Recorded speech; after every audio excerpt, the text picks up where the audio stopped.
Assalamualaikum warahmatullahi wabarakatuh.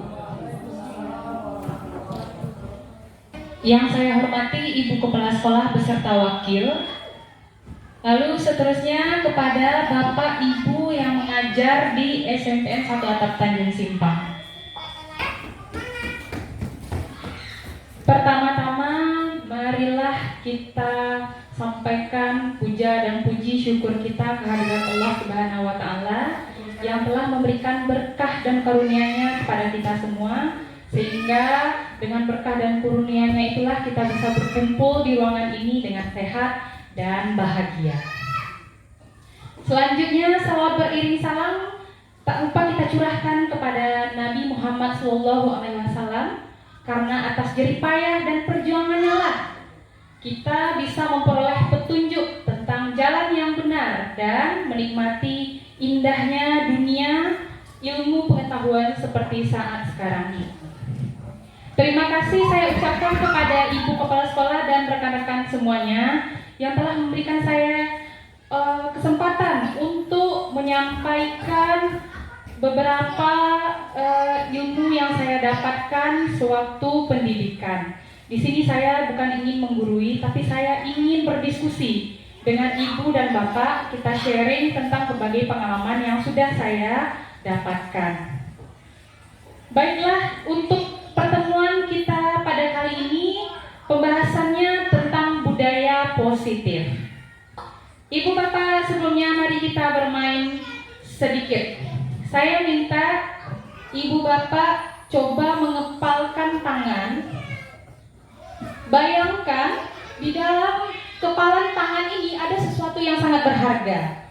Kemudian saya datang kepada Ibu dan Bapak semuanya. Saya membujuk kepada Ibu Yosi, saya membujuk dengan lemah lembut, dengan rayuan. Ibu mau nggak? Ibu buka kepalan jari ini untuk saya.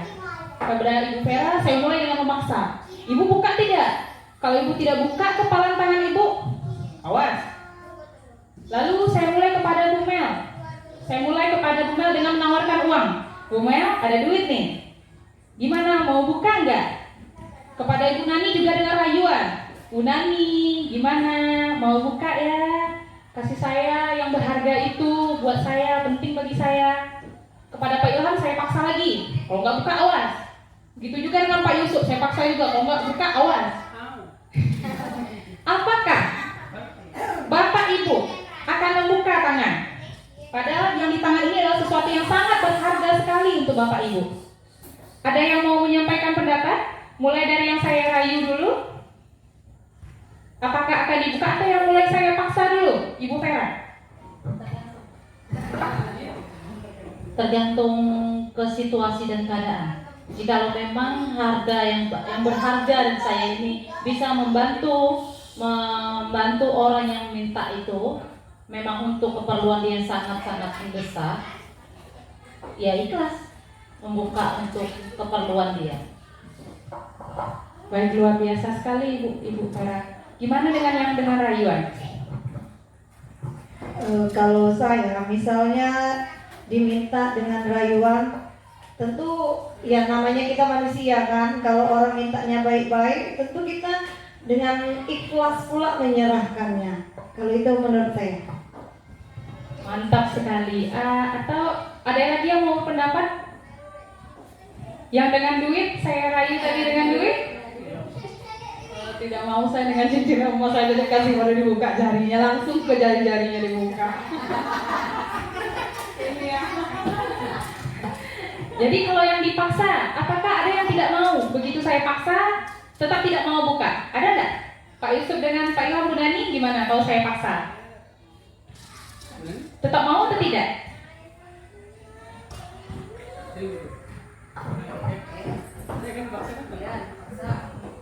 Oke, berarti ketika kita diberikan pilihan cara mengambil penerapan budaya positif, salah satunya kalau misalkan tadi dirayu itu kan positif, tapi kalau kita dipaksa itu kan negatif, ibaratnya kita tertekan. Nah, di satu sisi kita taruhlah saya sebagai siswa, ketika saya dipaksa untuk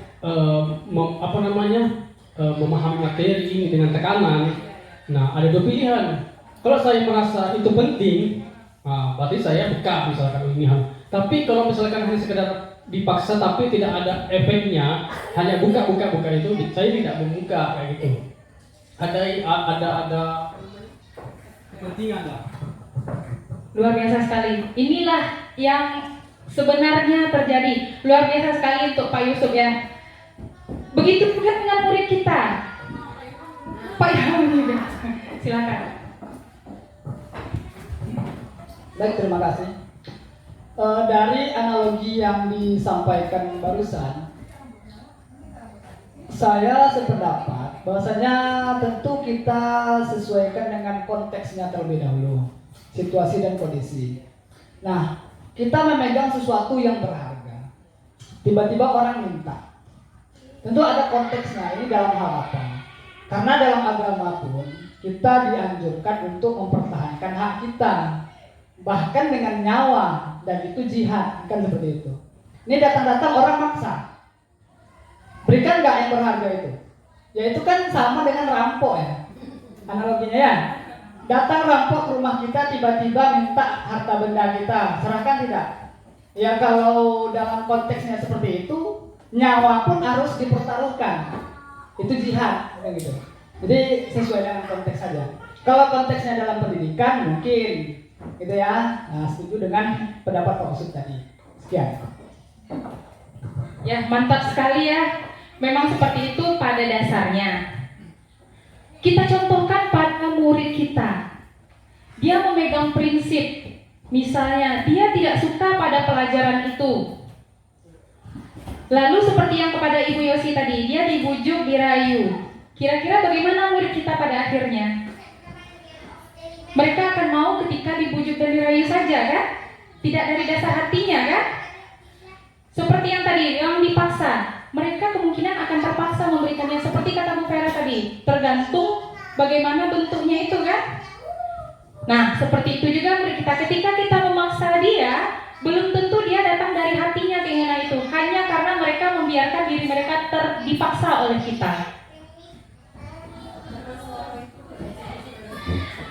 Seperti itu. Jadi, silakan Ibu lihat pada slide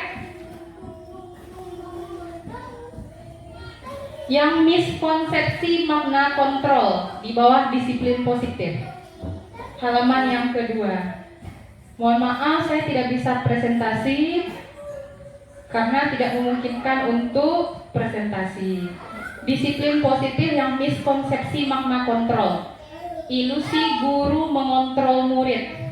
Sebenarnya kita tidak bisa mengontrol murid kita. Saat mereka mau melakukan yang kita suruh itu karena mereka mengizinkan dirinya dikontrol, tapi bukan dari dasar hatinya. Nah, saat membujuk tadi juga, kita hanya berusaha mempengaruhinya. Namun apa? Bujukan itu hanya sementara sifatnya. Saat mereka tidak mau lagi, mereka mungkin jadi akan menolak untuk berikutnya. Jadi kira-kira nih, motivasi situ mau dia membuka atau tidak tangannya itu adalah berdasarkan keinginan dari dirinya sendiri. Gimana pun orang memaksa tidak akan mau dia membukanya. Nah, gimana kita akan memunculkan motivasi itu? Itulah yang akan kita bahas bersama Bapak Ibu. Sekarang nih saya ada pertanyaan di halaman setelah berikutnya.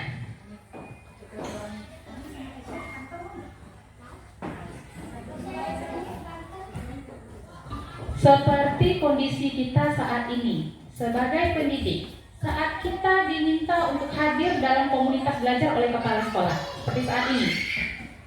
Nah, untuk kita saling berbagi ilmu, kira-kira nih apa yang memotivasi Bapak Ibu untuk mau hadir saat ini? Pilihannya ada 3. Pertama, apakah karena tidak ingin ditegur oleh ibu kepala sekolah, atau ingin dijempolin sama ibu kepala sekolah, atau memang ingin mendapatkan ilmunya? Ayo, Ibu silakan. Terima kasih sudah diberikan kesempatan. Kalau saya memilih yang ketiga, Karena kalau kita tidak hadir, kalau kita tidak mengikuti, otomatis kita tidak tahu sama sekali. Tapi kalau kita mengikuti, setidak-tidaknya kita paham dan kita tahu apa materi yang kita ikuti hari ini. Nah, itu aja. Luar biasa sekali Bu Nani. Boleh saya minta tolong tepuk tangannya untuk Bu Nani enggak? Inilah motivasi yang paling berharga, motivasi yang berasal dari diri kita sendiri. Kita yakin untuk ikut untuk menambah ilmu kita. Jadi tidak ada yang karena takut dikritik oleh ibu kepala sekolah, tidak ada, atau ada yang ingin menyampaikan saya takutnya ibu kepala sekolah nanti kritik saya nih. Ada? Tidak ada? Apakah semuanya setuju dengan motivasi yang ketiga? Atau karena ingin ibu kepala sekolah muji nih? Perilaku manusia itu ada 3, sesuaikan dengan murid kita. Yang pertama, dia untuk menghindari ketidaknyamanan atau hukuman. Di halaman yang kedua, dia untuk menghindari ketidaknyamanan atau hukuman. Seperti ini, pernahkah ibu dan bapak ngasih PR sama anak, terus bilangnya gini, Pak bikin, ibu hukum. Hukumannya adalah kamu harus cabut rumput atau lari keliling lapangan atau suruh push up atau tegak di sudut jewer kuping atau bersihkan WC, bersihkan sekolah. Pernah tidak? Tidak sekali. Tidak nolak. Pernah? Sangat primitif. Kalau saya tadi kan ibu bilang berkata saat kita memberikan PR, nanti kalau kau tak kerjakan, kau nanti kerjakan WC. Nah, kalau ibu tadi bertanya pernah, tidak, karena saya bahasanya bukan seperti itu. Saya bahasanya kalau kalian bu, anak-anak nanti bertanya, bu kalau nggak mengerjakan bagaimana? Silakan kamu tidak usah kerjakan. Tapi suara saya ke dalam. Dengan pandangan yang agak menyeramkan sedikit. Silakan kamu nggak usah kerjakan. Itu saya seperti itu bu, tidak pernah, karena nanti kalau saya ancam duluan mereka akan takut. Jadi kita pakai bahasa sindiran halus kepada anak ini. Itu kalau saya. Kalau soal tugas, kalau saya sendiri setelah tugas itu tidak dibuat, baru hukuman itu datang. Kalau tidak, misalnya besok kita itu kerjakan ya kalau udah terjadi. Tapi awal untuk memberi tugas tersebut tidak ada ancaman gitu. Setelah mereka ada 1 orang 2 orang, baru dia baru. Mantap. Ada lagi? Bu Nani? Kalau saya seperti ini Bu Mega, kalau anak itu tidak membuat tugas dengan saya, tidak apa-apa anak tidak membuat tugas, ya. Mau bagus tidaknya nilai kalian itu tergantung pada diri kalian sendiri. Kalau saya seperti itu. Kalau kalian mengumpul tugas, membuat tugas, insya Allah ibu pasti ingat, oh ternyata kamu ini telah membuat tugas itu. Tapi kalau untuk hukuman dengan saya tidak ada. Ada lagi Bapak Ibu yang menyampaikan? Terima kasih atas waktunya. Mengenai PR, saya pernah memberikan hukuman. Ini jujur nih, bukan di sini ya. Waktu itu saya di Madrasah Aliyah dengan siswa yang ibaratnya dia tidak mengerjakan PR. Jadi saya suruh memungut sampah. Ada 2 pilihan, memungut sampah atau keliling lapangan bola. Pakai pilihan. Jadi kalau keliling pemungut sampah itu 1.000, cari 1.000 sampah. Kalau keliling lapangan sampai sepuasnya kan. Misalnya sudah puas tapi banyak memilih memungut sampah. Kenapa? Karena jenjang berbeda Bu. Artinya anak kelas 3 MA itu kalau kita hanya memberi hukuman seperti itu dia akan pasti gini. Jadi saya melihat keesokan harinya ketika PR diberikan lagi dia mengerjakan. Nah kalau di SMP saya tidak menerapkan itu, tapi saya menerapkan bahwa di semester ini selama 6 bulan ini saya kasih nilai 100. Tapi 100 itu apakah bisa bertahan atau bisa berkurang? Kalau kalian tidak mengerjakan PR berarti poinnya turun. Berarti 100 itu bisa jadi 98 seterusnya. Jadi anak-anak itu termotivasinya nilai. Jadi kalau misalkan tak mengerjakan PR lagi, berarti Bapak anggap absennya kosong, berarti tidak alfa, tidak izin, tidak sakit. Jadi kami anggap kamu ada tapi tidak ada nilai, seperti itu. Jadi nah seperti itulah kalau di SMP.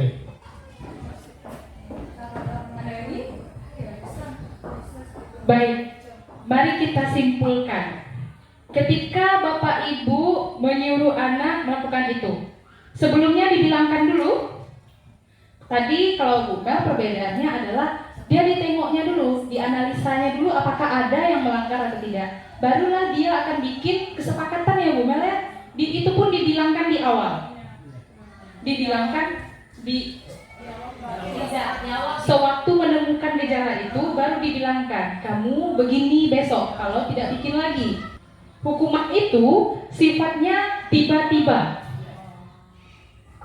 Kamu nggak bikin PR? Kamu keluar, lari. Tidak ada kesepakatan sebelumnya. Itu sifatnya menyakiti anak. Kalau dengan Pak Yusuf tadi itu konsekuensi, bukan menghukum anak. Dia memang pada saat sudah berkali-kali konsekuensi itu memang harus digunakan lagi. Tapi bukan hukuman yang tiba-tiba, yang menyakiti anak. Misalnya Bapak Ibu boleh saja seperti ini. Besok kalau tidak bikin PR, maunya bagaimana? Serahkan kepada audiensnya. Jangan kita tiba-tiba anak tidak bikin langsung dihardik, langsung dimarahi dan dihukum. Kecuali kemarin janjinya apa? Lalu sekarang bagaimana? Apa yang akan kamu lakukan?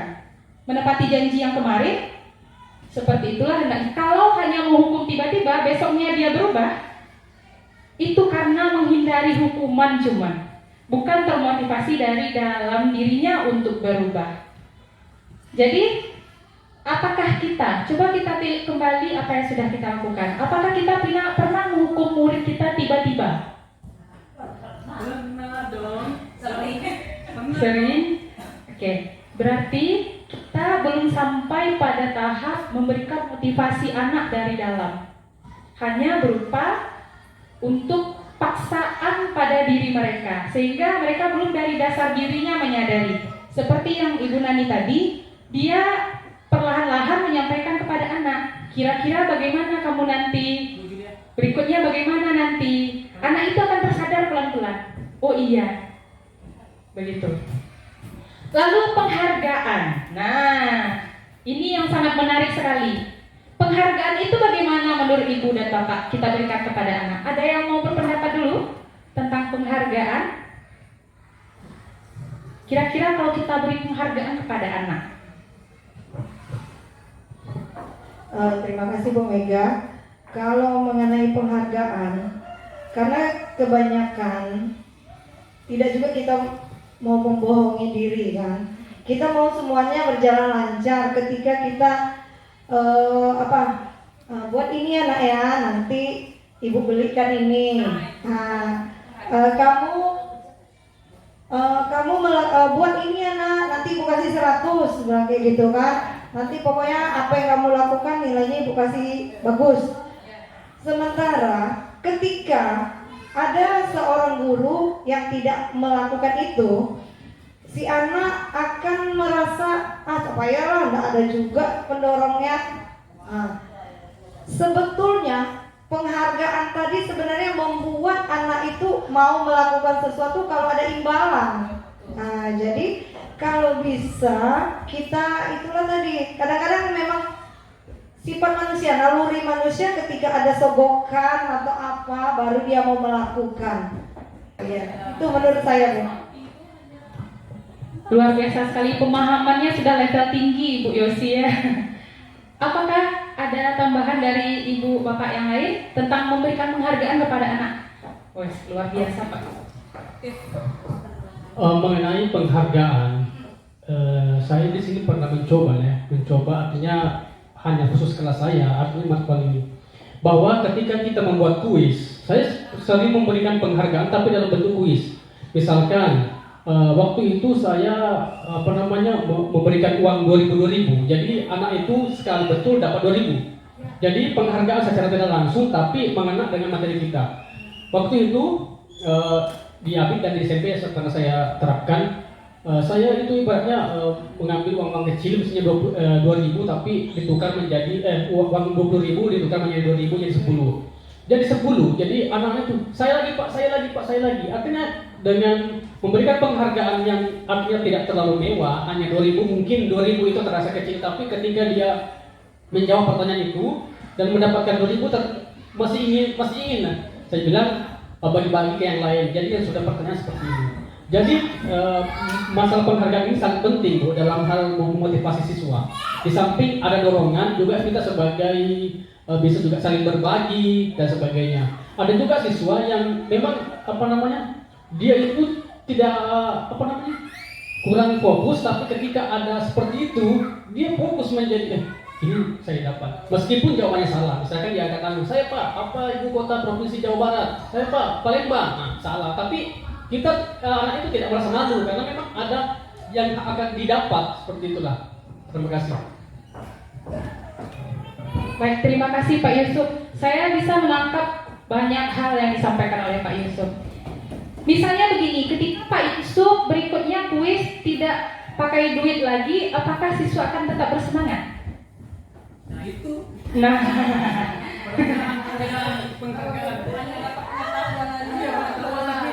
motivasinya satu kan kayak gitu aja. jadi motivasi siswa karena pingin hadiahnya saja. Nah, sehingga belum termotivasi dari dalam dirinya. Itulah yang akan kita hindari. Besoknya, pelajaran bumel, nggak pakai duit 2.000, nggak semangat. Iya, gitu. Memang Apalagi dalam pembelajaran pejok Bu Mega. Kalau tidak dipakai hanya dengan kata latihan, dia tidak akan termotivasi. Tapi dalam bentuk perlombaan, termotivasi dia. Nah, pasti ada juara ada nilai gitu. Jadi kalau untuk berlatih mandiri untuk pejok itu agak susah apa.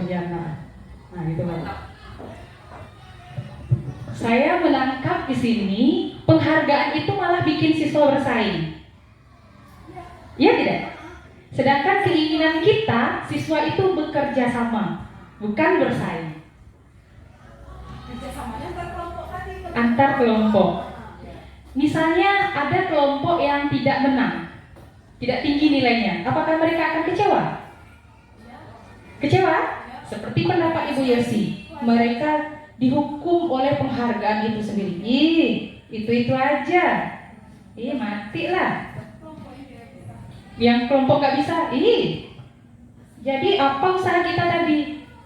Percuma usaha tadi, toh dia yang menang. Iya kan? Nah, sama seperti kita sangat ingin menang. Padahal ya kemampuan kita di bawah mereka sejujurnya kan. Begitu. Betul, ketika kita tidak menang, kalah, besok usaha ikut lagi. Patah pucuk pengharapan. Tidak mau lagi. Toh kalah. Yang menang tadi gimana? Kapan lagi ada tanding? Apa yang diharapkannya? Hadiah, penghargaan. Jadi penghargaan itu selain dia menimbulkan rasa bersaing, lalu seperti Pak Yusuf tadi, kalau nggak ada hadiah nggak mau lagi, nggak dari dasar hatinya dia ingin. Ya begitu juga dengan kita ya. Si anu aja terus dapat penghargaan. Ya udah dia aja gunain lagi, jangan aku. Ya enggak? Jadi kira-kira penghargaan kita untuk juara 1, 2, 3 itu bagus tidak? Efektif tidak kita gunakan penghargaan juara 1, 2, 3? Pada kurikulum merdeka yang kita akan selanjutnya akan kita hadapi, tidak ada seperti itu Bapak Ibu.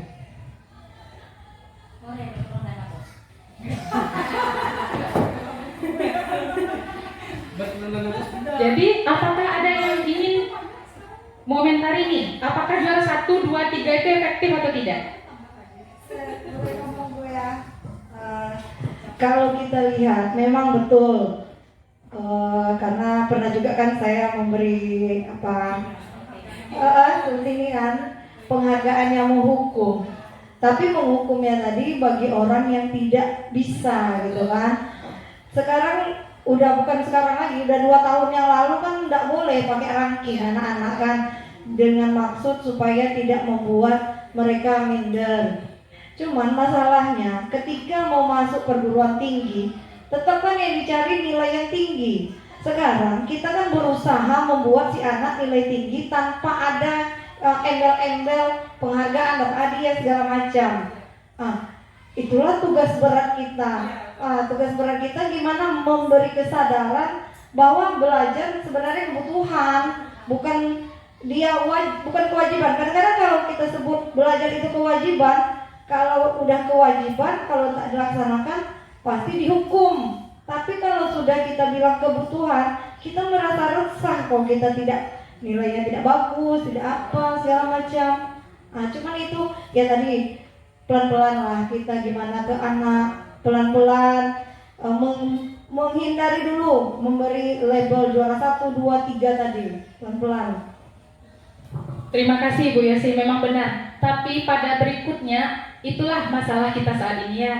Untuk masuk sekolah itu haruslah nilainya yang, apalagi diutamakan yang 1, 2, 3 ya Bu ya. Tapi sekarang sudah mulai berubah. Tidak lagi berdasarkan ranking. Sudah mulai mengalami perubahan kurikulum.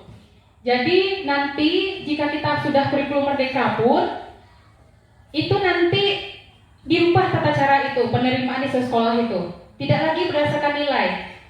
Bisa mengarah kepada minat dan bakatnya juga. Pentingnya bagaimana perubahan paradigma pendidikan kita saat ini. Ya, kalau seperti kata Ibu Yosi tadi ada dia bilang, itu zaman dulu, katanya kan? Zaman sekarang dunia sudah berubah. Bahkan yang di Australia pun bisa bertatap muka dengan kita. Jarak tidak membatasi kita untuk mencari ilmu saat ini. Teknologi sudah berkembang pesat. Dulu anak kita sangat takut pada hukuman. Kita sendiri pun sangat takut akan hukuman. Anak sekarang jangan disamaratakan lagi. Mengapa? Pernah Bapak Ibu lihat berita di TV, seorang pembantu membacok tuannya, seorang anak menikam ibunya, seorang anak membunuh temannya. Pernah tidak dengar berita itu di TV? Itu hanya karena hal sepele yang menyakitkan hati.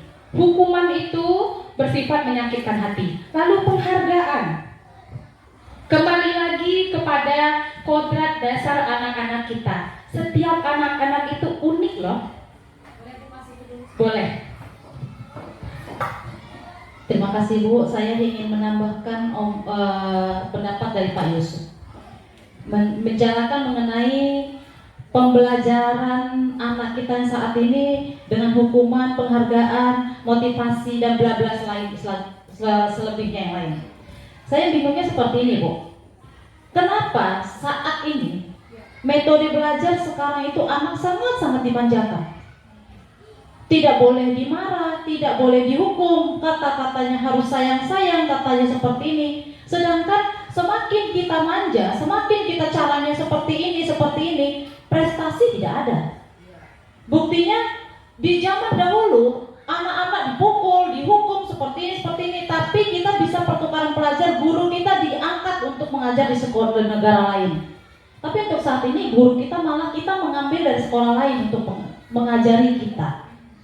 Jadi sekarang, sedangkan untuk prestasi anak kita yang dulu banyak prestasi daripada anak kita yang sekarang. Yang bagi saya kita guru sebagai guru itu harus memanjakan, itulah bahasa halusnya, memanjakan anak tanpa hukuman, dengan motivasi, dengan tidak beranking, biar semuanya tidak menjaga hati, itulah bahasanya, menjagakan hati anak.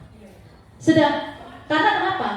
Dulu anak dihukum tidak ada hukuman untuk guru. Sekarang anak dihukum, guru akan dapat hukuman. Sekarang yang maksud saya itu, kenapa yang dituntut itu hanya seorang guru harus seperti ini, jangan kita hidupkan anak. Kenapa tidak diimbangi dengan hukuman kepada kemiliteran atau kepolisian atau hukum negara kehukuman? Kita kan juga kita kan mau mendidik anak nih. Kita mendidik anak agar anak itu jadi, bukan menjadi anak yang tidak jadi anak yang manja. Jadi kita juga harus ada perlindungan dari hukum. Jadi kenapa hanya menjewer saja anak kita, guru bisa dihukum, tapi kita menghukum anak, kita tidak diperbolehkan menghukum anak. Itu yang menjadi permasalahan saya sebenarnya dengan pembelajaran karakter yang sekarang ini. Baik, terima kasih Bu Vera, pertanyaan yang luar biasa sekali. Mengapa pemerintah mengadakan program calon guru penggerak untuk meluruskan miskonsepsi ini? Anak kita melakukan kesalahan, apakah langsung kita hukum? Kita jewer? Apakah mereka akan sadar dengan kesalahannya? Begitu kita menjewernya, mereka tidak akan menyadarinya. Yang diinginkan saat ini adalah timbul kesadaran dari dasar dirinya ketika dia berbuat kesalahan, mereka ingin memperbaikinya. Tidak menimbulkan dendam kepada kita yang akan membuat mereka ketemu di jalan rasa pengen nampok guru. Itulah sebenarnya yang diinginkan. Bagaimana kita membuat anak kita termotivasi dari dalam dirinya untuk merubah dirinya menjadi lebih baik lagi. Tidak dengan kekerasan. Mungkin Ibu Yosi juga sudah tahu sebelumnya, kalau kita menghukum anak akan menimbulkan kebencian di diri mereka.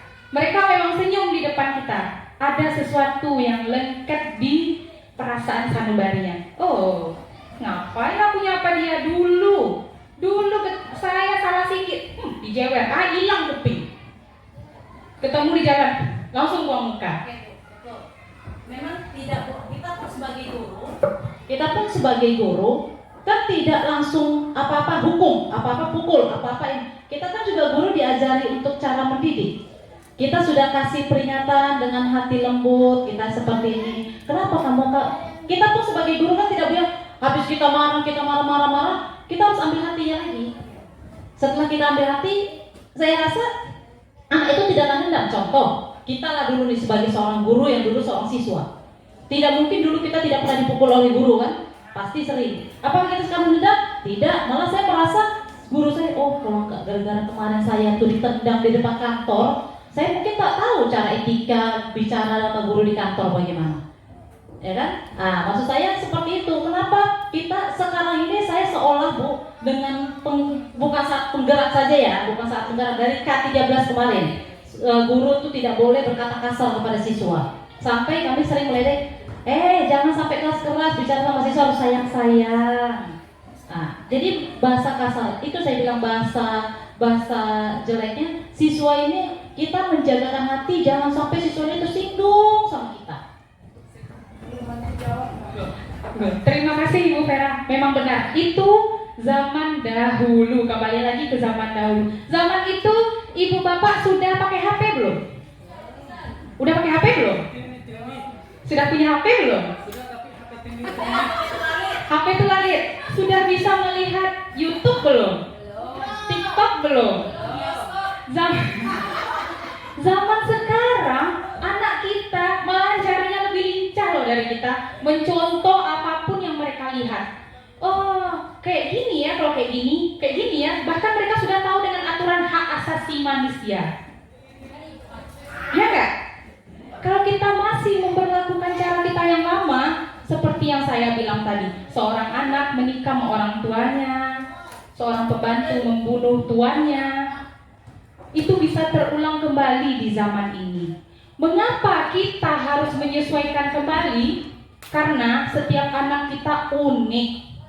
Kita harus menghadirkan pembelajaran yang berpihak pada mereka. Bukan maksudnya itu dimanja, tapi sesuai dengan keinginan mereka. Ada anak saya di pelajaran saya, ada yang memang tidak suka matematika, saya tidak boleh memaksanya.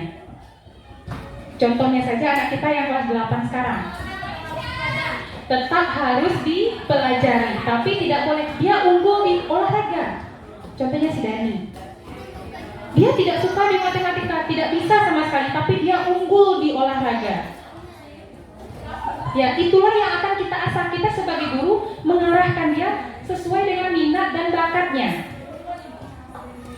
Nah, ya kita harus menyesuaikan dengan kurikulum kita. Oke, Bu Yosi masih mau menambahkan? Boleh menambahkan ya.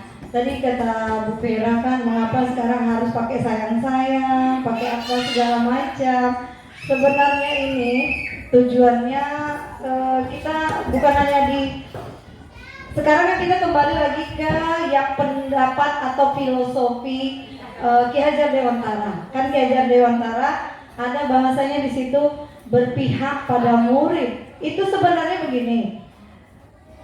Itu kan ada ceritanya tuh zaman Pak KHD tadi. Dia kan punya anak, Bu. Ini cerita sedikit ya. Dia punya anak ketika dia berada di luar negeri. Anaknya itu menginginkan sesuatu. Tiba-tiba karena ada keterbatasan waktu, entah karena apa, dia menolak keinginan anaknya tadi. Sehingga anaknya itu meninggal.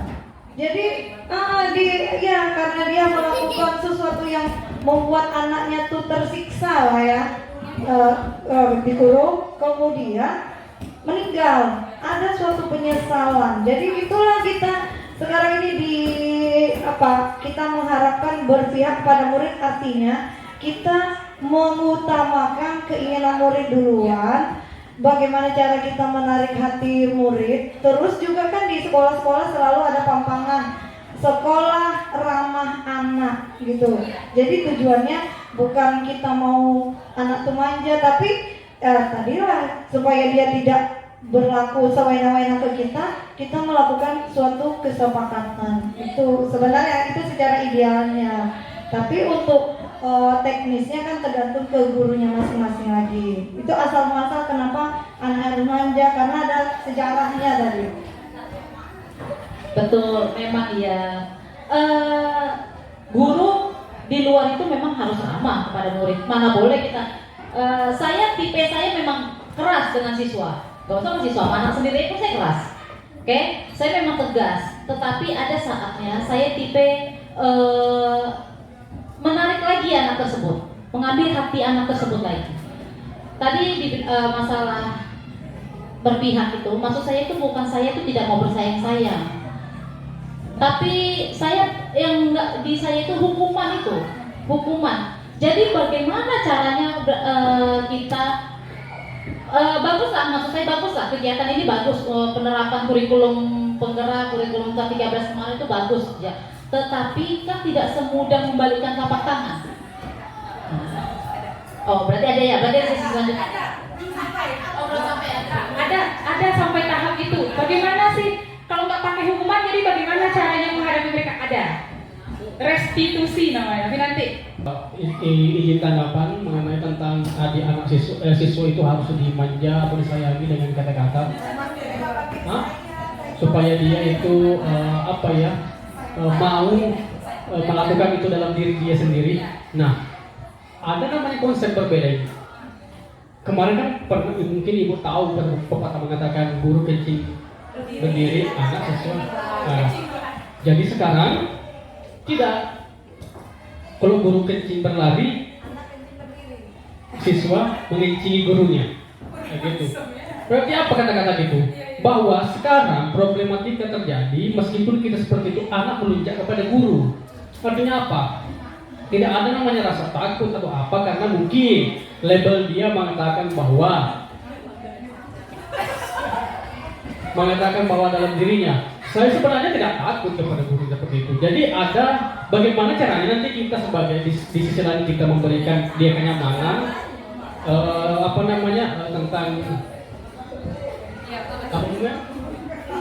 tentang bagaimana caranya tentang nanti kita sebagai mau dihormati dan sebagainya tanpa adanya kayak hukuman tadi kan, ada sesi seperti itu. ya, terima kasih Pak Yusuf. Memang bagaimana sih siswa itu akan menghormati kita, sedangkan kita tidak, saat dia bersemena-mena pada kita tidak kita hukum, begitu ya Pak Yusuf ya. Nah, itulah pembentukan karakter. Disiplin positif yang mengarah kepada nilai-nilai kebajikan, yaitu pada profil pelajar Pancasila. Bagaimana caranya? Kita sebagai gurulah yang akan menjadi teladan bagi mereka tentang bagaimana bersikap. Saat contohnya anak kita tidak sopan kepada kita, Bu, kita contohkan, nah, tidak baik seperti itu.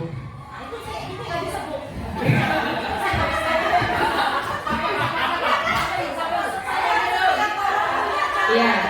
Lalu bagaimana saat ketemu dengan anak, contohkan bagaimana menyapa yang benar. Lagi apa? Anak ibu lagi apa? Nggak bisa seperti itu. Woi, kalian ngapain itu tuh? Bisa jadi ada kan? Lambat laun kita rubah cara itu. Bagaimana kita mengajak anak kita, menuntun anak kita agar berperilaku yang baik, mulai dari diri kita, mulai dari tata cara kita bicara, bersikap, bertingkah laku. Kitalah sebagai gurunya, digugu dan ditiru.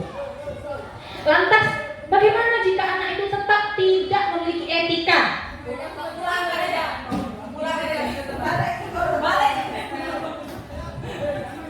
Ini masih menghukum tadi Bu Mega. Ada salah satu anak, saya sebut nama anaknya ya, namanya Rana, udah tamat turi. Jadi Bu Mega setiap masuk periksa kuku kan. Kalau periksa kuku, siapa yang panjang kukunya dipukul. Dipukul ya. Iya, sebelum CGP. Nah itu anak masuk di kelas kukunya masih panjang. Jadi kan kalau saya Mega bawa gunting kuku, jadi saya langsung aja, yuk potong digunting kukunya, saya kasih langsung kamu gunting kukunya. Apa katanya? Bu, saya lebih baik dipukul kayak saya dipotong katanya. Nah, seperti itu hukuman, berarti hukuman tadi anak sudah kebal ya. Nah, kebal pula dia terhadap hukum. Lebih baik dia dipukul daripada kukunya dipotong. Nah, bagaimana itu Bu Mega? Ya, saya menangkap maksud dari Bu Mega, tapi itu anak kita dulu ya. Zaman dahulu kala masih kita menggunakan hukuman. Sekarang ini saya tidak pakai cara itu lagi. Apa yang saya lakukan ketika anak kukunya panjang? Oke, anak ibu, apa keyakinan kita kemarin? Kita harus menjaga kebersihan diri kita, bukan? Iya Bu, gimana kalau kukunya panjang? Hari ini ibu biarkan nih, besok ibu periksa. Kalau masih panjang kukunya, berarti anak ibu tidak meyakini yang kita sepakati kemarin. Saya lakukan seperti itu kalau sekarang, dan alhamdulillah sampai sejauh ini masih aman. Kalau ketemu besoknya, kita bisa pakai restitusi untuk menyelesaikan anak seperti itu. Nanti ada bagian restitusinya. Ya, betul sekali. Kalau dulu iya saya pakai seperti itu. Bahkan anak yang tidak hafal kali-kali, kalau dulu itu saya pakai sistem pak oleh temannya. Sekarang saya berubah.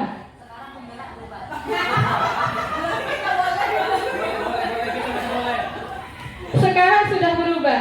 Mereka yang duluan hafal silahkan duduk. Yang terakhir nanti memimpin lagu Indonesia Raya. Bapak Ibu, apa sih perbedaan hukuman dan konsekuensi? Kalau hukuman itu misalnya disuruh nyanyi, tapi dia udah sakit hati dengan yang kita kasih, itu hukuman. Kalau udah menyakiti hatinya dengan yang kita perintahkan, itu sudah hukuman. Tapi kalau udah kita sepakati sebelumnya, kalau kamu besok begini lagi ya nak ya, setuju, sepakat semua, lalu mereka dilakukan kesepakatan tadi, itu konsekuensi. Konsekuensi itu boleh dilakukan. Hukuman sebaiknya tidak dilakukan karena seperti tadi, menyakiti fisik dan psikis anak. Jadi sebaiknya apa yang diinginkan dari kita tidak menggunakan hukuman. Jika memang sudah sangat parah, sesekali boleh dilakukan konsekuensi. Yang Bapak Yusuf lakukan tadi, saya rasa itu bukan hukuman. Hukuman itu menyakiti anak. Kalau udah menyakiti anak, itu barulah hukuman. Oke, silakan Pak Yusuf. Baik, saya nangkap apa yang disampaikan Pak Yusuf. Karena seperti yang kita bahas tadi, hukuman itu kalau tiba-tiba ada yang salah langsung dikasih sanksi, kita sebut sanksi lah ya. Berarti itu kan membuat anak terkejut, merasa terhukum. Nah, oke. Nah, jadi ketika terjadi sesuatu seperti itu, tiba-tiba kalau dia malu melakukan suatu hal tersebut, kemudian dia disuruh itu, kalau anggapan kita itu tidak apa-apa, ternyata dia kena mentalnya kan gitu.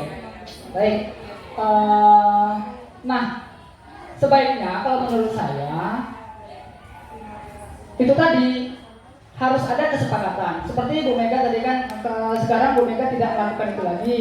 Yang hafal kali-kali duduk, yang tidak hafal disuruh mimpin lagu Indonesia Raya. Nah, sebaiknya ya untuk memimpin lagu Indonesia Raya itu kan harus disepakati juga dulu. Nah, itu dibuat kesepakatan. Jadi anak-anak yang hafal kali-kali duduk duluan, yang tidak nanti mimpin lagu Indonesia Raya, setuju atau tidak, gitu kan? Nah, kalau mereka semua setuju, mungkin tidak ada masalah, gitu kan? Jadi siapapun nanti anak yang maju ke depan memimpin lagu Indonesia Raya, ya mudah-mudahan dia tidak malu kan seperti itu. Oke, itu saja, terima kasih. Terima kasih Pak Ilham.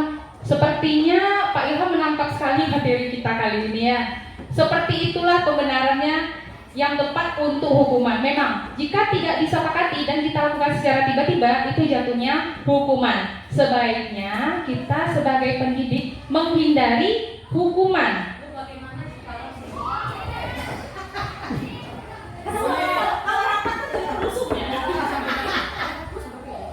Bagaimana jika saya seperti ini, saya tipe mengajar sebelum kayak ini ajaran baru kelas 7. Kelas 7 ini dari awal masuk saya sudah tidak pengenalan kemarin. Ibu nak paling gampang diajak kalian ketawa, paling gampang diajak kalian marah. Ibu marah karena apa? Pada tahu semuanya. Nggak ngerjakan PR bu, oke. Nggak bawa buku bu, oke. Nggak lengkap buku bu, oke. Bukunya hilang, oke. Tahu semuanya, iya. Jadi, kalau kalian melanggar semua peraturan yang ibu lakukan, kalian ada konsekuensi ya? Iya bu. Oke. Hukumannya apa bu? Ada yang bertanya, hukumannya apa bu? Nah, saya tipe penghukum, pemberi sanksi ya bu, jangan hukuman. Pemberi sanksi yang tidak mau monoton itu terus. Saya selalu berganti. Misalnya, saya lihat dulu kondisi anak. Oh, mereka lagi letih, berarti suruh nyanyi. Oh, jam pertama, mereka masih segar bugar nih. Push up.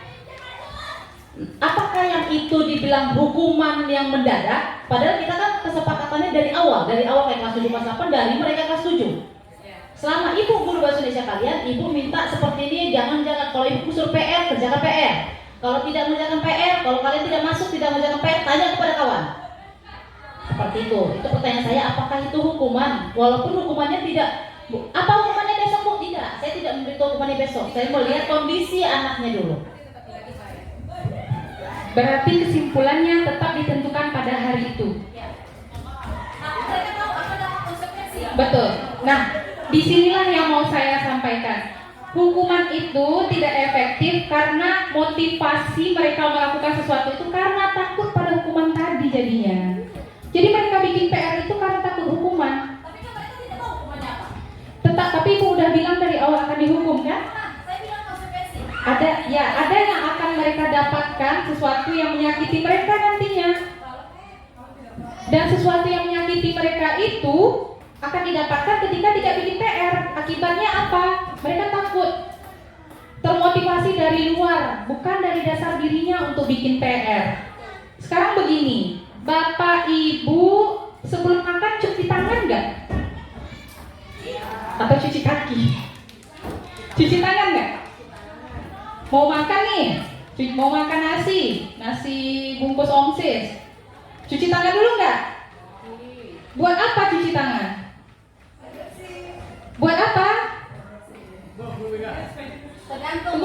Buat apa enggak? Buat apa cuci tangan?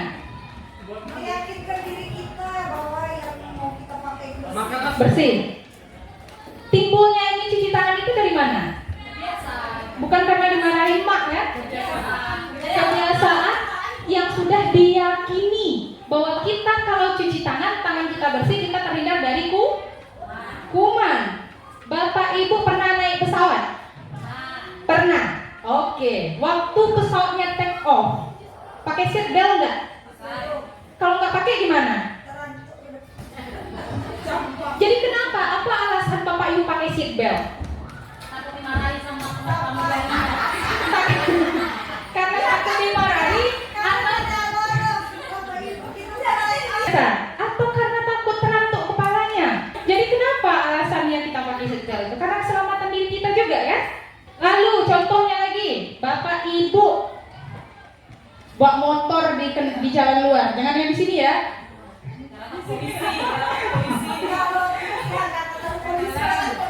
Kenapa Bapak Ibu pakai helm? Biar aman untuk keamanan. Nah, ada yang takut karena debu untuk kesehatan. Ada yang takut karena ditangkap polisi.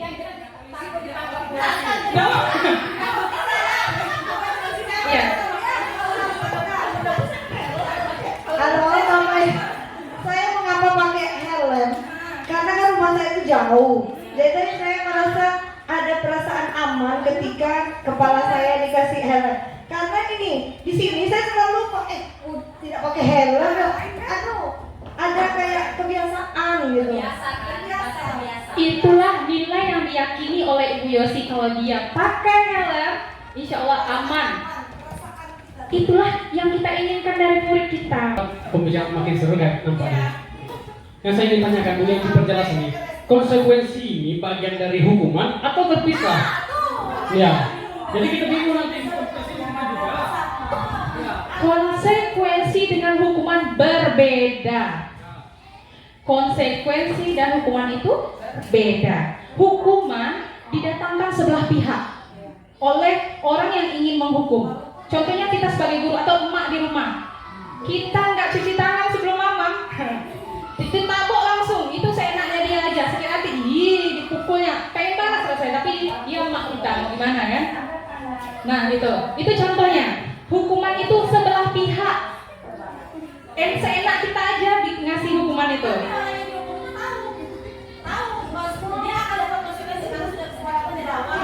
Itu kesepakatan, itu konsekuensi namanya. Kalau udah ibu sepakati dengan siswa, itu konsekuensi yang diterima jika mereka tidak melakukan. Nah, konsekuensi itu tidak boleh berupa kekerasan. Kita bisa saja menyuruh siswa seperti ini. Konsekuensinya kalau kamu nggak bikin PR, ibu ingin nih kamu selama jam istirahat nanti bikin PR-nya di kelas, nggak boleh keluar main. Tidak menyakiti fisik dan psikisnya. Nah itu lebih parah loh. Dia nggak makan tapi dia apa besok aku nggak makan lagi. Tapi dia fisik dia tidak tersakiti, jiwa dia tidak tersakiti. Dia udah disepakati sebelumnya, ini karena aku kemarin. Jadi dia timbul nanti, oh iyalah besok aku nggak boleh kayak gitu tuh. Nanti keluar main aku nggak dikurung di kelas lagi. Tapi selain Satu pertanyaan besar. Ya besar. Mungkin ini bisa clear langsung ya. Bisa kita lompat ke materi itu. Begini. Yang jadi pertanyaan besarnya adalah, apabila setelah disepakati akan ada sanksi, tetapi bentuk sanksinya belum disepakati, apakah nanti ketika anak itu dia sadar dia akan dapat sanksi? Ketika dia sadar dia akan dapat sanksi, nah bentuk sanksinya baru dikasih tahu ketika telah terjadi kesalahan. Apakah itu hukuman atau masih kesepakatan? Baik, terima kasih Pak Ilham. Itu namanya hukuman. Jadi kita bedakan kembali. Apa yang harus kita lakukan saat melakukan konsekuensi pada anak? Ini hendaknya kita merubah pun cara kita ya, Bu ya. Yang diharapkan itu kita merubah cara kita. Saat anak itu sudah tidak bisa diatur dengan cara restitusi, ada nanti restitusi. Gimana pun cara pendekatan kita dengan dia, baru kita menggunakan konsekuensi. Konsekuensi itu paling belakang nanti. Tidak serta-merta langsung konsekuensi. Konsekuensi itu juga cara pembuatannya dengan disepakati oleh anak. Apa yang mereka inginkan kalau mereka tidak melakukan itu. Kalau kita lakukan secara tetap, intinya kalau kita yang kita sepakati awalnya, lalu nanti kita yang menentukan ketika kejadian, itu tetap hukuman. Hindarilah penggunaan hukuman, karena akan membuat anak itu termotivasi dari luar, bukan dari keyakinan dirinya. Contohnya seperti tadi, kalau kita tidak cuci tangan sebelum makan dipukul sama mak, itu masih ada jiwa membantah, masih ada melawan dari dalam diri kita. Itu dipukul sih aku, enak aja aku dipukul. Tapi coba dari dasar kita, dari diri kita sadarkan dia, nah Kalau nggak cuci tangan ada kuman loh di tangannya, nanti sakit perut. Sadar dia untuk kesehatan dia, maka dia akan terus-menerus cuci tangan. Tidak semua tipe manusia bisa berkata lembut seperti itu. Iya, ada. Bu, ibu. Enggak, bukan Bu. Ibu itu cuma pembawaan yang keras Bu. Ibu ini. Bu, saya paham maksudnya di sini. Ibu pembawaan yang keras, bukan mengerasi anak. Ibu bahasa gimana ya? Bukan niatnya ibu menyakiti anak, tapi pembawaan ibu keras. Itu berbeda Bu. Yang dibahas di sini adalah hukuman yang menyakiti hati anak itu, begitu. Baik, berarti sanksi tadi, konsekuensi tadi di akhir gitu ya. Ya baik, berarti Bu penegasannya gini, supaya tidak itu disebut hukuman, apa bentuk konsekuensinya anak harus tahu dari sebelumnya gitu ya. Gitu kan? Ya, jadi oke, mudah-mudahan insya Allah setelah kita mempelajari materi ini dari Ibu Mega, ya kalau udah tahu seperti itu, oke lah. Mudah-mudahan nanti kita bisa mulai perlahan-lahan merubah gitu kan, untuk menerapkan budaya positif yang sudah kita bahas ini. Oke, terima kasih. Namun saya mau meluruskan sedikit Pak Ilham ya. Sebelum kita pakai konsekuensi itu, kita harus menanamkan keyakinan kepada diri anak kita. Kita bukan serta-merta memakai konsekuensi. Nah, itulah gunanya bikin keyakinan kelas. Bapak Ibu di sini ada yang wali kelas?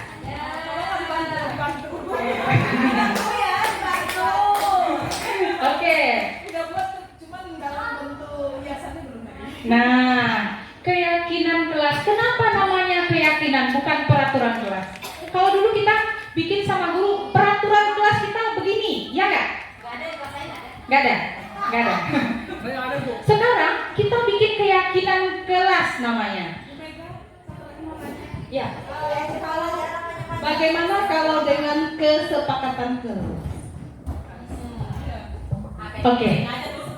Pertanyaan yang sangat menarik Bu Mel. Mengapa bukan kesepakatan kelas? Mengapa keyakinan kelas? Dia beda tipis antara kesepakatan dengan keyakinan. Gini, kesepakatan itu kita sepakati dengan siswa. Kalau keyakinan setelah disepakati, diyakini dari dasar jiwanya untuk melakukan itu. Contoh, Bapak Ibu tidak ingin anak membuang sampah di dalam kelas? Ya?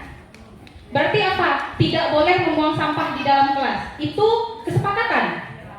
Tapi apa keyakinannya? Membuang sampah di tong sampah. Itulah yang harus diyakini oleh anak kita. Menjaga kebersihan. Keyakinan. Dalam bahasa yang positif yang membuat anak itu yakin dari hatinya, aku harus menjaga kebersihan. Jadi mengapa kita harus bikin keyakinan kelas supaya anak itu yakin saat anak itu malas-malasan di dalam kelas. Kita biasanya kesepakatan tidak boleh malas-malasan kan, bukan itu. Apa keyakinan kita? Rajin belajar, betul sekali Bu Mel. Rajin belajar. Cara mengolah bahasanya. Iya. Jadi Bu Mel, di sini kalau saya bisa ngambil kesimpulan, belum habis tapi dah bisa diambil kesimpulan. Ya. Kita sebagai warga sekolah, terutama kita wali kelas, guru dan sebagainya, berusaha untuk selalu menggunakan kata-kata positif supaya di anak juga melahirkan apapun sesuatu yang positif. Misalnya kita ingin dia untuk buang sampah di tong sampah, jangan kita buat jangan buang sampah sembarangan, tapi ganti buanglah sampah di tong sampah. Nah, kalau saya, itulah tipe-tipe cara bicara guru berbeda-beda ya Bu ya. Memang betul juga sih bahasa betul. Tapi kalau saya, misalnya anak melihat ayo buang sampah, kalau saya langsung kayak di mana buang sampah? Itu saya bilang sih, memang itulah berbeda-bedanya karakter guru kalau bicara. Kalau saya memang itu saya bilang, saya bicara mana ini tidak bisa dengan kata sayang-sayang. Saya bicaranya dengan kata sindiran. Oh di situ buang sampah. Kayak mereka mengeluarkan baju, ya Allah cantiknya baju kau nak. Itu maksudnya. Apakah seperti itu hukuman atau bully atau?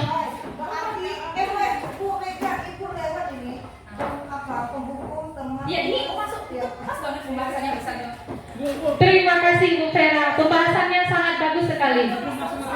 Tunggu, dengan yang disampaikan oleh Ibu Vera barusan, cocoklah materi kita selanjutnya. 5 posisi kontrol restitusi. Silakan Bapak Ibu lihat yang bagian ini. Luar biasa sekali. Tunggu Pak Ibu. Materi kita banyak, tinggal 15 menit. Tunggu dulu. Tunggu. Ya, itulah sebenarnya yang kita diinginkan. Kita memberikan bahasa-bahasa yang positif seperti kata Ibu Yosi tadi. Tujuannya apa? Supaya anak-anak menyadari nilai kebajikan. Saya mau tanya nih sama Bapak Ibu, nilai kebajikan kita di Indonesia khususnya mengarah pada apa? Profil pelajar Pancasila. Bukan sekarang. Ternyata sudah dari 3 tahun atau 4 tahun yang lalu loh. Nah, tapi kalau Pancasila kan ketuhanan yang Maha Esa, kemanusiaan. Dia tidak itu. Profil pelajar Pancasila itu beriman dan bertakwa pada Tuhan yang Esa dan berakhlak mulia. 1. Berkebinekaan global. 3. Gotong royong. 4. Mandiri. 5. Kreatif. 6. Bernalar kritis. Pencabarannya juga saya hafal. Nah, itu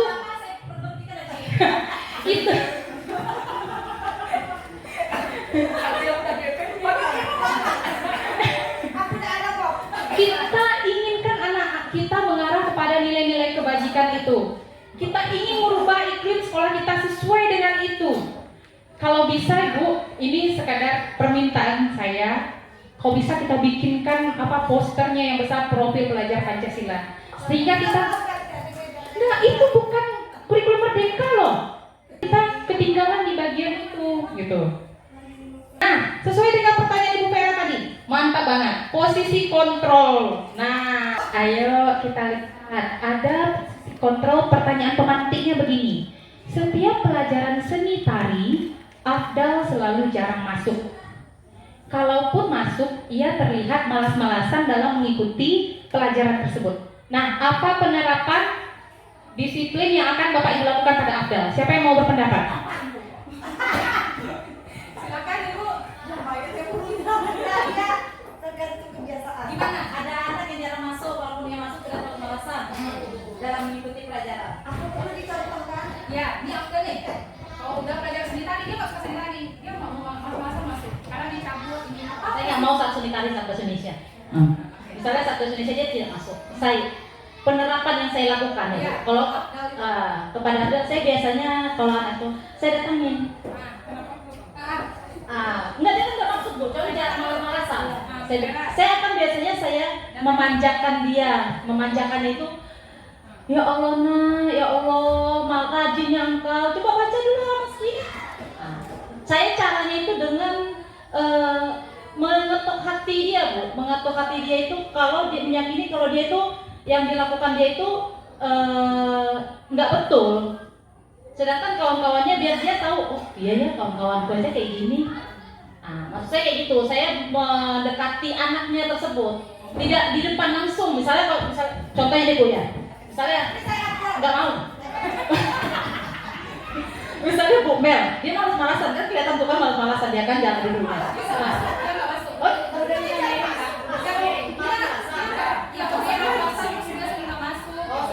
Ya misalnya kayak Bu Mel gitu lah ya kan.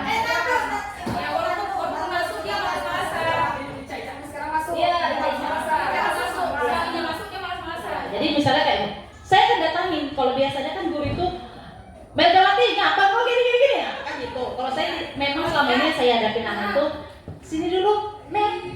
Saya itu kan sini dulu nak. Gitu saya bilang. Tapi depan ini kenapa malas masuk kelas? Ada Bu, malu-malu pula. Saya caranya seperti itu. Nah, jadi nanti dia kan misalnya nanti udah besok langsung nggak masuk lagi, besoknya lagi, saya akan panggil lagi, sini sayang. Itu cara saya. Ya, sayang saya itu, dengar Bu, sayang saya itu nggak bisa sama anak-anak yang baik. Sayang saya itu selalu kayak Ricky, Nando, kayak Ricky sama Nando kan anak baik ya kan. Kalau saya bilang, sini sayang. kamu sini. Cara saya seperti itulah bahasa saya. Apakah ibu saat melakukan itu di dalam kelas? Di depan teman-temannya? Sekarang tidak. Apakah dipanggil ke suatu tempat lalu ditanyakan alasannya? Kalau misalnya saya tergantung, kita kan sebagai kalau saya Ya. sebagai kelas, Ya. kita melihat dulu kondisi anaknya, suasana hati. Berarti melihat latar belakang dia melakukan itu, melihat motivasi apa yang membuat dia, kebutuhan apa yang kurang pada dia. Kenapa? Kita kan harus telusuri dulu. Iya. Kita sering tidak masuk ke Indonesia.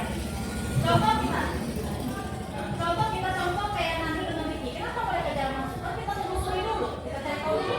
Iya. Lalu caranya kalau misalnya saya lihat dia memang karena malas, karena ini, Iya.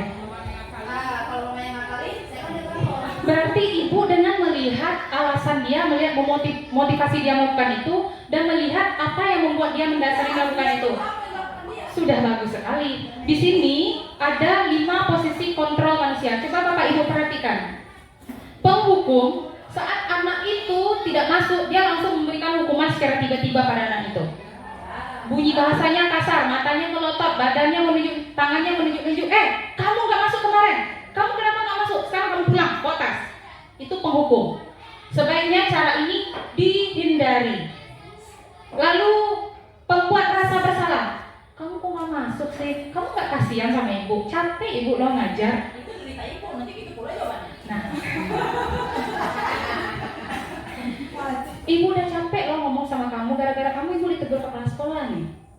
Sehingga anak itu merasa bersalah, sudah membuat gurunya ditegur kepala sekolah. Mereka akan merasa dirinya itu telah membuat kecewa gurunya. Ini menanamkan rasa bersalah pada anak, itu tidak baik. Sebaiknya dihindari. Teman, apakah Bapak Ibu ada yang memposisikan dirinya sebagai teman pada siswa? Jangan memposisikan diri sebagai teman. Kenapa? Mereka akan bergantung pada kita. Posisi teman memang ada dampak positifnya, mereka merasa dekat. Tapi lebih banyak dampak negatifnya. Apa? Mereka akan membuat luar biasa. Mereka akan memanfaatkan kita. Saat kita tidak bisa membantu mereka saat mereka ingin begitu, mereka akan kecewa. Kemarin mau, sekarang lain. Mereka berbalik memusuhi kita. Dia pun tidak segan sama kita. Luar biasa, itu puncaknya. Saat kita menanamkan motivasi kita, posisi kontrol kita sebagai teman, mereka tidak akan segan kepada kita. Dia menjadikan kita sebagai temannya. Kadang-kadang kita dibawa lalu jadinya. Makanya seenaknya. Itu. Mereka menjadi seenaknya sama kita. Kan dia kemarin nolong aku. Masa sih sekarang nggak lagi? Lalu posisi yang terakhir pemantau. Bukan terakhir. Posisi berikutnya pemantau. Pemantau dia berbicara pada konsekuensi. Kemarin kita bikin kesepakatan gimana? Sekarang konsekuensinya apa? Ini boleh dilakukan. Boleh. Pemantau dan manajer itu bagus. Manajer yang paling bagusnya, saya sendiri agak sulit. Bagaimana posisi manajer itu? Nah, coba kita cocokkan dengan yang posisi manajer itu. Dia akan memanggil anak itu. Lalu dia menanyakan alasan anak itu, mengapa nak kamu begini? Dia juga melihat latar belakang anak itu, kebutuhannya apa. Kebutuhan kan ada 5 yang harus dipenuhi. Kasih sayang, kebebasan, kesenangan, pengaktualisasikan diri, banyak, ada 5, ada di slide itu. Dia akan meninjau itu dulu. Lalu dilihatnya, motivasi dia melakukan itu kenapa? Karena dia pengen keluarganya begini kah tadi pagi, atau kendalanya di Pompong kah begini. Lalu dia menanyakan kepada anak itu alasannya dengan bahasa yang santun dan sopan santun. Gimana nak alasannya? Sampai anak itu terbuka. Dia menstabilkan identitas anak itu seperti ini. Ibu juga pernah kok kayak gitu. Saya kebetulan Bu, ketika anak ini memang jarang saya panggil ke sekolah karena rata-rata anak yang saya tahu dia ada masalah-masalah. Kebetulan apalagi anak wali kelas saya, mereka tidak mau Bu di kantor. Mereka selalu caranya itu lewat WA bicaranya. Mantap. Itu sudah penerapan manajer loh. Nanti ibu bilang juga menstabilkan identitas anak. Ibu juga pernah kayak gitu. Kita manusia nggak luput dari salah dan dosa. Semua manusia pasti melakukan kesalahan kok. Ya, jadi kamu jangan takut. Ibu tidak ingin kamu merasa bersalah tertekan dengan masalah ini. Lalu kita akan menanyakan alasannya. Jadi mengapa anak ibu melakukan ini? Terakhir, ada yang paling penting. Ibu menanyakan kepada anak itu. Jadi nak, itulah gunanya kita bikin keyakinan tadi. Kita bikin keyakinan kemarin. Kita harus saling menghormati contohnya. Jadi kalau kamu itu kayak ke teman menjahili teman itu, apakah kamu menghormati teman kamu? Tidak, Bu. Jadi kamu yakin nggak kalau kamu harus menghormati teman kamu? Nanti dia berpikir, oh iya Bu, saya nggak akan ganggu teman saya lagi. Saya akan menghormati teman saya. Lalu apa yang akan kamu lakukan nak untuk memperbaiki masalah ini? Sekarang kau udah kayak gini kejadiannya nih. Apa yang akan kamu lakukan? Ditawarkan ke dia untuk secara mandiri dia memikirkan dan bertanggung jawab dia terhadap yang dia lakukan tadi. Oh saya akan minta maaf Bu, besok-besok saya nggak akan lagi seperti itu. Kapan kamu akan memulai ini? Kamu nggak akan seperti itu lagi. Kita bikin kesepakatan dengan anak itu berupa keyakinan. Kapan kamu akan memulainya? Itulah yang sangat diinginkan dari kita. Saya sejujurnya, saya belum sampai pada tahap membuat keyakinan pada anak-anak sebelumnya. Saya baru tahu keyakinan ini pada saat pendidikan ini. Ternyata harus dikembalikan anak itu pada keyakinan yang kita buat.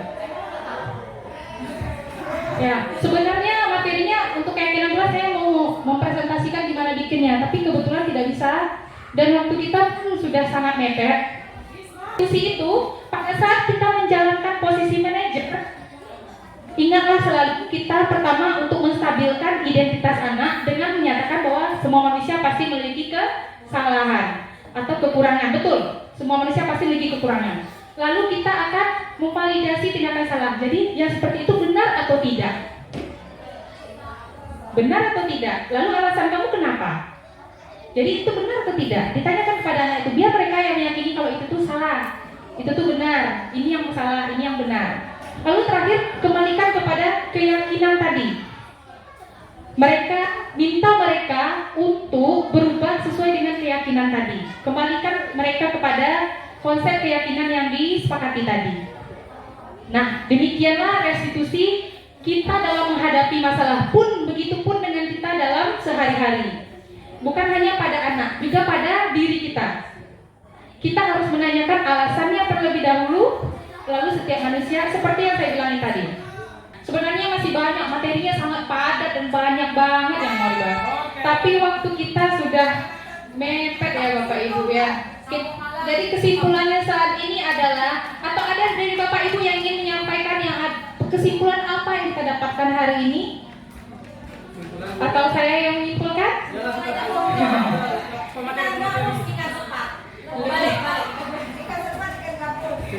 Jadi, baik penggunaan hukuman ataupun penghargaan itu tetap tidak efektif diterapkan pada anak, karena akan mendatangkan motivasi dari luar dirinya. Sebaik-baiknya yang kita lakukan adalah memunculkan kesadaran dari diri anak itu. Mengapa mereka harus melakukan itu? Bisa memulai dengan membentuk keyakinan-keyakinan bersama, lalu penerapannya dilakukan bersama dengan anak itu. Dan ketika anak kita melakukan sesuatu yang di luar keinginan kita, atau peraturan yang kita ada di sekolah, atau kesepakatan yang ada di sekolah, atau keyakinan yang ada di sekolah, apa yang harus kita lakukan? Kita harus mencoba dalam posisi manajer restitusi tadi. Nah, ya, atau bisa sewaktu-waktu kembali kepada posisi pemantau. Sewaktu udah kepepet banget, rasanya anak itu tidak sayang buat itu, sesekali menggunakan teman juga boleh, tapi konsekuensinya seperti yang tadi. Silakan. Jadi saya serahkan kepada diri Bapak Ibu kembali. Bagaimana cara mengatasi anak itu? Sebaik-baiknya adalah dengan posisi manajer restitusi tadi. Restitusi itu adalah bagaimana kita mengembalikan anak itu agar berperilaku positif kembali dan mereka diterima kembali dalam kelompoknya. Masih ya, pemantau boleh Pak Yusuf. Tidak ada larangan kita menggunakan konsekuensi kepada anak. Yang tidak boleh itu adalah hukuman yang tiba-tiba. Dan konsekuensi itu diingat kembali, kalau bisa, juga bukan kalau bisa, adalah hal yang tidak menyakiti fisik dan psikis anak. Berilah konsekuensi yang membuat mereka belajar dari kesalahannya. Apakah masih ada pertanyaan dari Bapak Ibu terkait materi ini? Untuk kebutuhan dasar manusia bisa dilihat di slide-nya kembali. Nanti kita akan bahas kembali jika ada komunitas belajar berikutnya. Mungkin pembelajaran berikutnya adalah tentang pembelajaran berdiferensiasi. Untuk yang sekarang ini, apakah Bapak Ibu ada pertanyaan? Sudah? Baiklah, terima kasih saya ucapkan kepada Bapak Ibu. Terima kasih untuk partisipasi aktifnya dari Bapak Ibu semua. Mari kita tepuk tangan untuk diri kita semua. Baiklah, demikianlah yang dapat saya sampaikan dalam komunitas belajar kali ini. Saya mohon sedikit dari Bapak Ibu Kepala Sekolah pendapat atau usulan atau gimana sebaiknya selanjutnya dari Ibu Bapak Ibu Kepala Sekolah. Kepada Ibu saya persilahkan. Yang bukan segitu masih aman. Assalamualaikum warahmatullahi wabarakatuh. Terima kasih kepada Ibu Mega dengan materi yang sangat-sangat bagus. Semoga kita semua mulai pelan-pelan mengarahkan diri kita.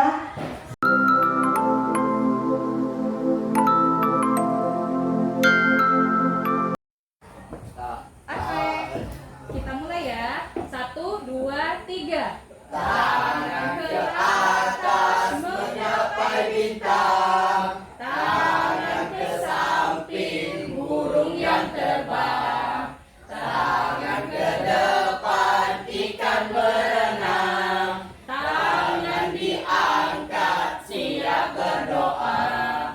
Bismillahirrahmanirrahim. Silakan anak ibu duduk kembali. Sebelum itu, ibu ingin anak ibu mengisi kuesionernya dulu ya. Isi dengan sejujur-jujurnya perasaan kalian. Tadi senang.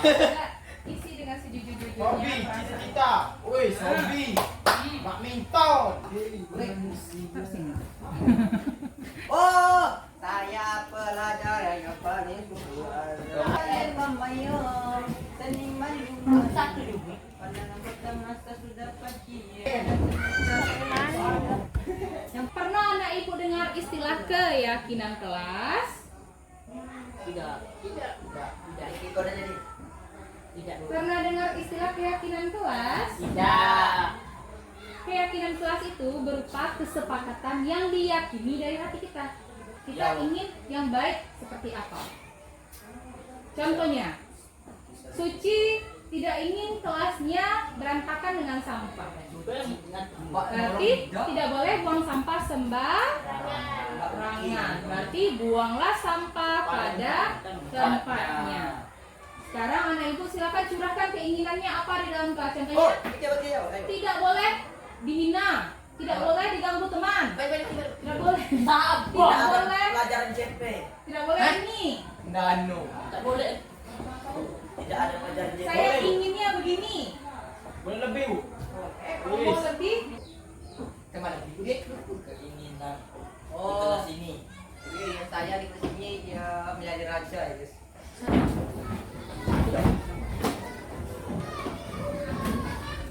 Tapi siapa keinginannya hebat menjadi raja? tempelkan di depan. Baru. Oh my darling dan darling. Ini buat saya, Bu. Lah, saudara. Pit. Ini lain. Mari kita lihat kalimat-kalimatnya dulu nak. Safrizal, Reza, Bu. saya ingin. Jadi. Safrizal, saya ingin kelas 9 selalu kompak dan disiplin dalam aturan. Luar biasa, mantap. Terangkum semua sama dia. Kompak lalu disiplin.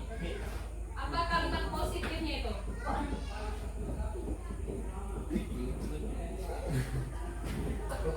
Yang pertama itu kompak. Yang Yang kedua disiplin. Apa maksud disiplin di sini? Bajunya sesuai aturan. Betul. Lalu datang tepat waktu. Bisa datang Itu ya? disiplin juga enak ya. Waktu juga sebelum. Sepakat? Sepakat?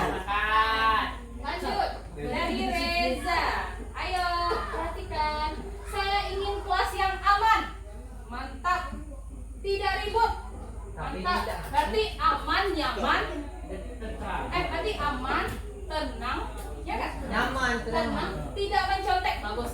Tidak mencontek itu apa? Jujur. Berarti aman, Tidak boleh. tenang, Jujur. jujur, dalam Tindakan. Dalam kegiatan. kata dan bertindak. Mantap. Aku lain beda. Aku seorang beda. Beda pun beda. Kreatif. Nah, satu kelas tidak ada yang menjelekkan sesama teman. Kompaklah nilainya. Kompak dan saling menghargai dan menghormati. Terus berarti kerjasama kita ambil sebagai keyakinan kelas kita. Ya. Bekerja sama. Ada lagi.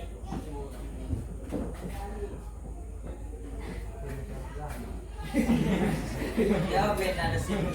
Disiplin yakin? Oke. Apa aja nilai di disiplin ini yang kita yakini? Datang tepat waktu. Ya.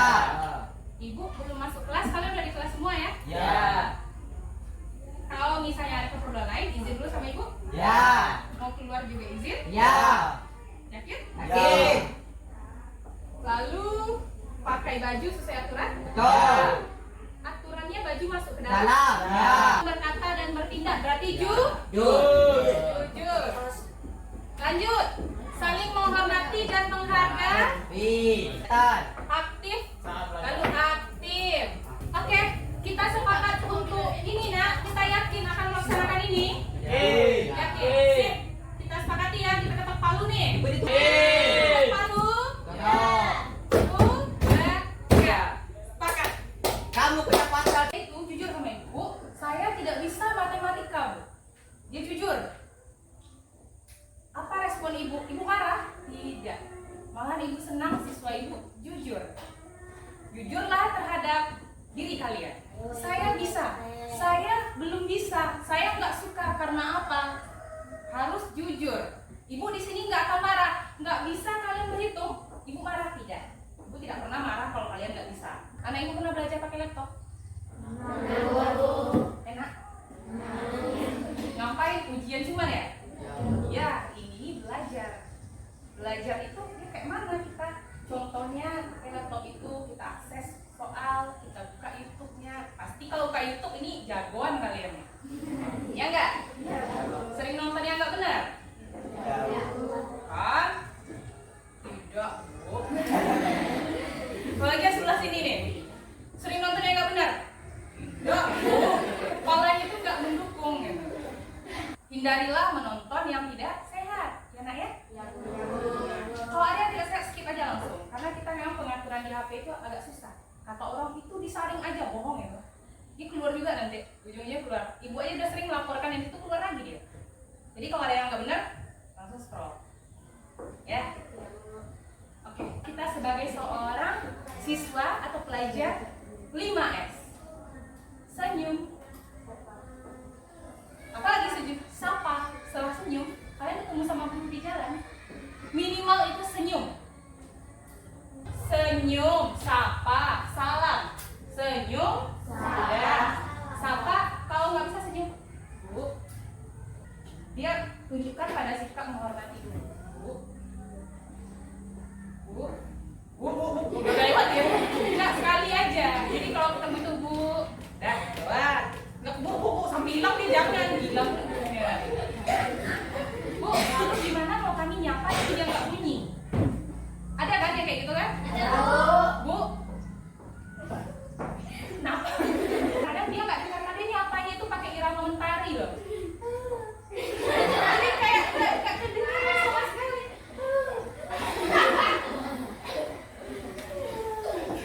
Apa itu? Nggak kedengeran loh ibu. Kuping ibu nih kadang-kadang umbatnya ini berapa lapis? 1, 2, 3. 3 lapis. Enggak kok, ini 2 lapis cuma. Ya, jadi nggak kedengeran sama anak jilbab aja ditutup loh kupingnya. Bu, jelas, Bu.